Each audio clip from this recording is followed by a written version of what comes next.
অন্যায় দেখলে, ভুল দেখলে এটা বলতে হবে, কারণ আস-সাকিতু আনিল হাক্কি শাইতানুন আখরাস। অন্যায় দেখে যে চুপ থাকে ওটা মুমিন নয়, ওটা বোবা শয়তান। চিল্লায় বলেন ঠিক কিনা? অন্যায় দেখলে রুখে দাঁড়ান, গর্জে উঠুন। আপনি দাঁড়ালে আরো কয়েকজন এসে দাঁড়াবে, ঠিক কিনা? কিন্তু একজনকে তো দাঁড়াইতে হবে, দাঁড়ানোর দরকার আছে না নাই? মনে রাখবেন, আধারে ভয়ে পেও না, আলো আছে আড়ালে, অন্ধকার পালিয়ে যাবে তুমি উঠে দাঁড়ালে। দাঁড়াতে হবে আপনাকে। অন্যায় রুখে দেন, অসঙ্গতি রুখে দেন, প্রতিবাদ করেন। সামাজিক যত ধরনের অন্যায় আছে, যৌতুক, সুদ, ঘুষ, দুর্নীতি, রুখে দেন। আমরা এগুলোর বিরুদ্ধে। আমরা দুর্নীতির পক্ষে না বিপক্ষে? সুদের পক্ষে না বিপক্ষে? যৌতুকের পক্ষে না বিপক্ষে? এগুলোর বিরুদ্ধে সামাজিক আন্দোলন গড়ে তুলুন, কথা বলেন। Raise your voice, raise your voice heart. কণ্ঠকে উঁচু করুন, প্রতিবাদ করুন, রুখে দাঁড়ান। আপনি দাঁড়ালে সোজা থাকবে বাংলাদেশ, আপনি বসে গেলে পথ হারাবে বাংলাদেশ। এজন্য সামাজিক অন্যায়কে রুখে দিতে হবে। আল্লাহর হাবিব সাল্লাল্লাহু আলাইহি ওয়াসাল্লাম যত জায়গায় সামাজিক অসঙ্গতি দেখেছেন, ধরে ধরে ঠিক করেছেন। কারো ভুল নাম দেখলে তিনি চেঞ্জ করে দিতেন। মক্কা থেকে মদিনায় যখন আল্লাহ রাসূল সাল্লাল্লাহু আলাইহি ওয়াসাল্লাম গেলেন, মদিনার আগের নাম ছিল ইয়াসরিব। মদিনার আগের নাম কি ছিল? ইয়াসরিব। ইয়াসরিব শব্দের অর্থ to take revenge from someone, প্রতিশোধ নেয়া। আল্লাহর হাবিব সাল্লাল্লাহু আলাইহি ওয়াসাল্লাম বললেন, আমি রাহমাতাল লিল আলামিন, আমি দয়ার নবী, মায়ার নবী, আর আমি যেই শহরে আসবো এই শহরের নাম প্রতিশোধের শহর। নেভার, কখনো হতে পারে না।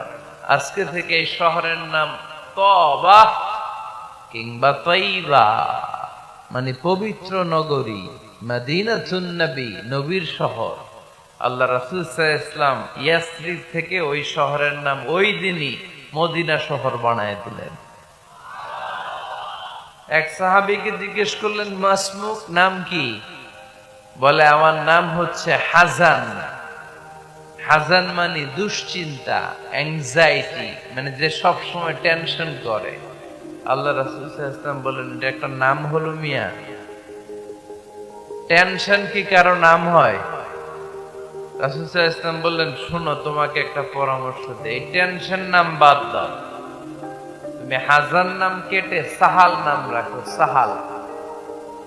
এখন হাজান বলে, আমি ছোট্টবেলা থেকে সবাই আমার চিনে হাজান নামে, এখন আমার নাম যে সাহাল, এটা আবার ঘোষণা দিতে হবে, দরকার নেই।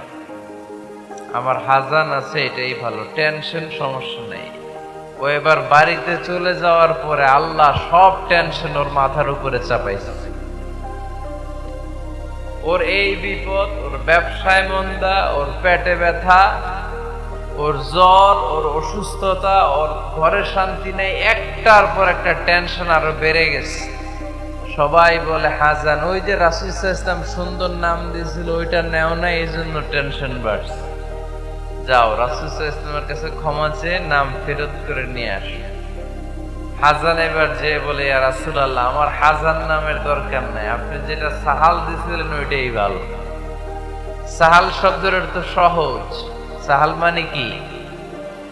ওই সাহাল রাদিয়াল্লাহু তাআলা আনহু বলে, আমি রাসূল সাল্লাল্লাহু আলাইহি ওয়াসাল্লামের কাছে ক্ষমা চেয়ে ওনার দেয়া নাম নিয়ে আসলাম, সাহাল। তারপর থেকে সবাই আমাকে ডাকে সাহাল। সাহাল মানে সহজ। আর ওই দিন থেকে মরার আগ পর্যন্ত আমার জীবনে আর কোনো টেনশন আসে নাই, সব কাজরে আল্লাহ সাহাল অর্থাৎ সহজ করে দিয়েছেন। পড়েন সুবহানাল্লাহ। এজন্য উঠে দাঁড়াতে হবে, রুখে দিতে হবে সব অন্যায়। রাজি আছেন তো? যে সূরা থেকে কথা শুনবো এটাকে বলে সামাজিক রীতিনীতির সূরা। আমাদেরকে আল্লাহ তাআলা সোশ্যাল এন্ড মোরাল কিছু গাইডলাইন দিয়েছেন। 10টা গাইডলাইন আল্লাহ তাআলা আমাদের জন্য এখানে ডেডিকেট করেছেন, এবং আমরা দেখব যে এই সমস্যাগুলোর কারণেই আমাদের সমাজে আজকে অশান্তি। কি করে একটা সমাজের শান্তি, শৃঙ্খলা, ভারসাম্য অক্ষুণ্ণ রাখা যায়, এ ব্যাপারে চমৎকার কিছু গাইডলাইন আল্লাহ এই সূরায় দিয়েছেন। আমি বলতে প্রস্তুত, আপনারা কি শুনতে প্রস্তুত?